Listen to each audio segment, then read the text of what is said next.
and stood confounded by sorrow. Lakshmana bowed along with Sita and Kushalya. Immediately upon following his brother, Lakshmana too bowed to Kushalya, then clasped the feet of his mother Sumitra. Here's the text. Smelling the head of Lakshmana, the mighty armed, who was saluting her, his well-wishing mother, Sumitra, spoke to him as follows while weeping. We'll get here what she said. But a comment, she literally bathed Lakshmana in her tears. Then she held his face and kissed his forehead. It was painful for her. We understand Kushalya's pain, his son banished to the forest. Lakshmana was not banished. He's volunteering to go, so her pain is understandable. But what does she say? Go to the forest, dear son. She doesn't say, wait a minute. You go, who's going to protect me? Bharata, Bharati, Kachati, Putra, please go with your brother. Krishtastham, Vanavasaya. You were created to live in the forest. What a thing for mother to say to her son. If I have a son, he is going to be a servant of the Lord, and whatever service dictates, that's where he is going to go. And Swanura Surajane, Ramchandra is very dear to you, Surit. With love, follow him. Don't go begrudgingly. Rame Pramadam Ma Karashi. Don't become negligent in your service to Ramachandra. How can Lakshmana become negligent?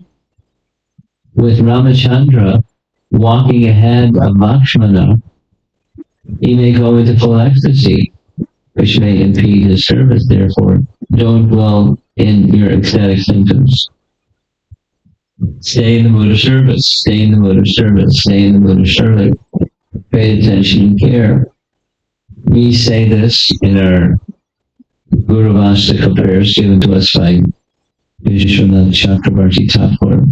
Guru Charana Padma. This is the King Prataparudra looking down and seeing Lord Chaitanya dancing with the Arya and Lord Nityananda, the others that came from Bengal, and with complete abandon.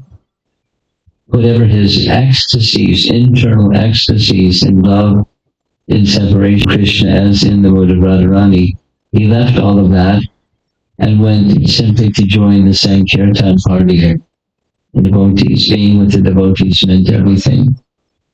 And nice illustration, on the right side is opulence, and the left side is degradation. Take your pick. Different cities have both. Rama is your refuge in times of adversity or prosperity. Generally, for most, Ramachandra becomes shelter only when there's adversity, when things are really broken down. This is just taking with the Acharya. Shelter was always the Supreme Lord. Here's Srila Prabhupada in his, one of his rooms in Radha. How many of you have been to Vrindavan and have seen what's on this screen here? Okay. Those that you haven't been, please go. It's not the same 100% the way that it used to be, because a lot of construction and you know how time does things, changes a little bit.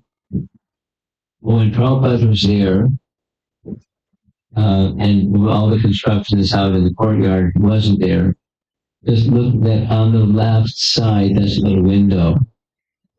And Prabhupada would cook in this room, this little kerosene cooker. He'd cook for himself and offer to his deity. And then he would sit and look out the window. And out the window, there were two structures in a courtyard. That's just two structures, or three. And there was the Bhajan Kutir of Rupa Goswami and the Samadhi of Rupa Goswami. Now those structures are still there, but there's a whole bunch of other stuff that was built that wasn't there when Prabhupada was there. He saw and meditated upon the person who he was serving. Of course, he was serving his spiritual master, Bhaktisiddhanta, but his spiritual master, Bhaktisiddhanta, was serving his Dharma guru, Bhaktivinoda Thakur, and so forth and so forth, and Rupa Goswami. Were followers of the life of Rupa Goswami. And that's what Prabhupada is meditating upon.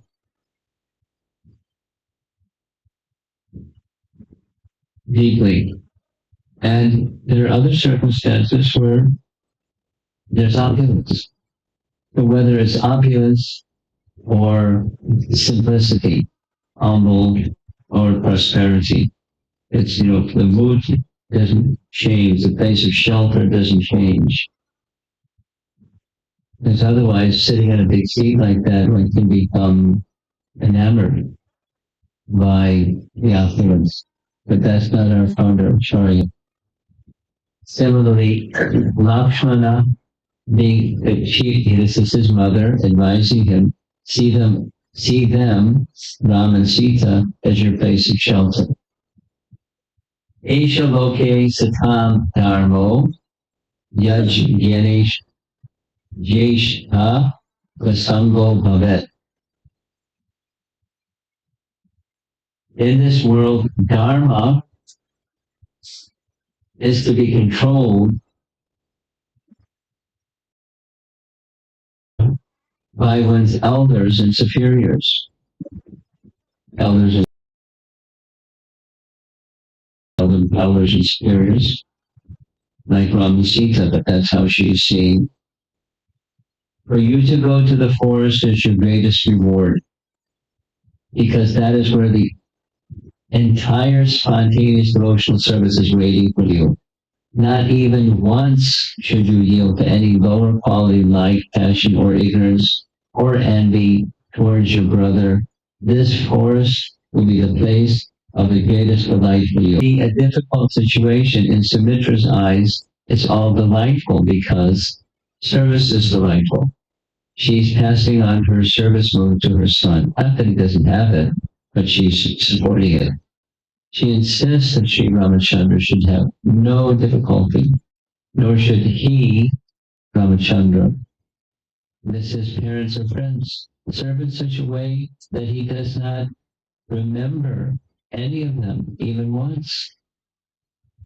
Here's a nice chart, starting with Vaidasvatamano and Viva Swan and Viva Vaidasvatamano, Ikhlaku, etc., etc., etc., etc., going down and down. And then there's the four brothers, sons of Dasara. And each of the four brothers had wives, and each of the four brothers had two sons. The names of the two sons are across the bottom. Ram, Lakshmana, Bharata, and Shatrughna. That's your family lineage, this Ikshvaku lineage pictured at the very top, has lived by these principles for many, many generations. So she's not born in that line. She's married in that line, and she understands all this. Dhanam. They never said no to an opportunity to give in charity. In the entire dynasty, there's not a single king refused to give in charity. Diksha cha yageshu.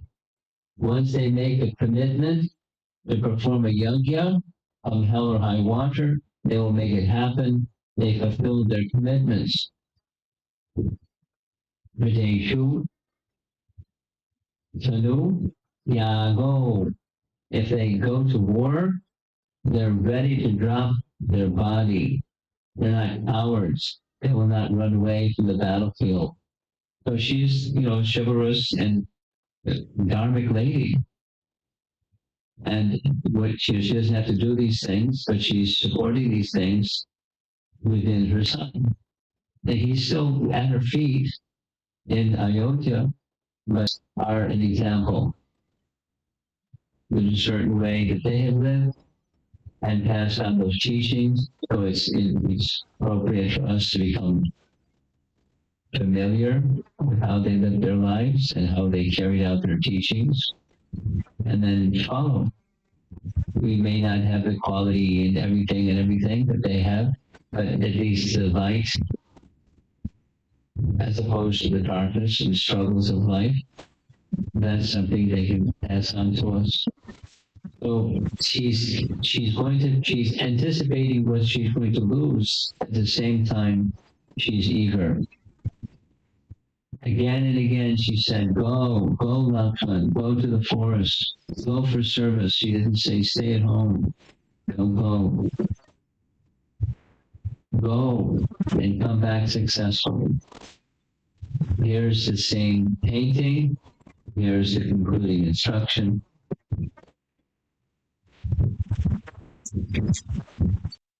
And the second line, the word Tata. He's addressing her warrior son as Tata. My darling son. Please know that from today onward, Lord Ramachandra is Dasarath for you. Unfair things to you in the future, which he did. And he didn't budge from having respect or regard for Sita. Ayodhyam Tabim Vidhi. So the forest to be